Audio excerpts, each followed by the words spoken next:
Chris by searching for Remembering Chris Parry on BBC Sounds.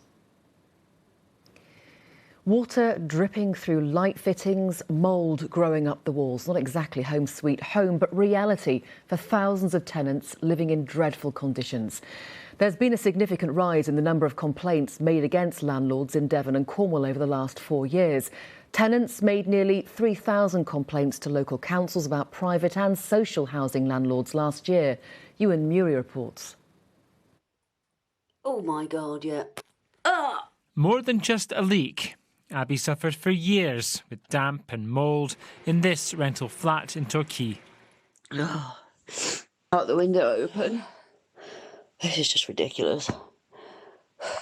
I couldn't sleep because of the damp, because I couldn't breathe, and I couldn't escape to any room of the house because there were high levels of damp in each room. So it was just a catch-22. I was just stuck and there's nothing I could do about it.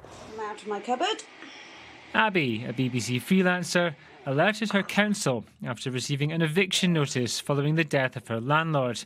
His executor was served with a suspended improvement notice. The reason environmental health came out was part of a Devon Home Choice application, which I didn't realise you could actually do as part of poor housing standards. If I had, I would have got out years ago.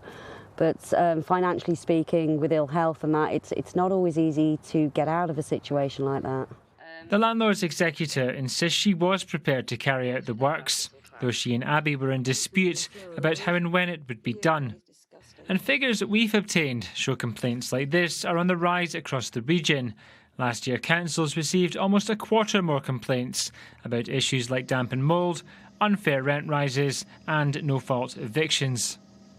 I think the principal reason that complaints are going up is very likely fuel poverty.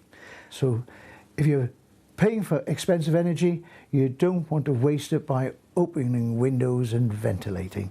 That's a big cause of problems. And there are problems in social housing too. Shar, a mum with a 5-year-old, lives in this council house in mid-Devon. She told John Akers on Radio Devon that she's been complaining for 5 years. All the mould's going to have to be chipped off the walls. My carpet's got to go in the bin. There is damp on such a bad level. I think the only step that's going to take it forward is actual fungus and mushrooms growing out of the walls for them to notice.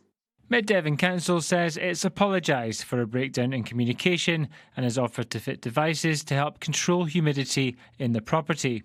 Councils told us there were a range of reasons why the figures were going up, including better awareness about the health risks of living with damp and mould.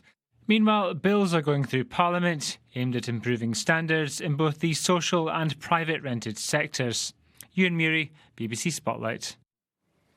You can see more about that story on Politics South West on Sunday morning at 10 o'clock.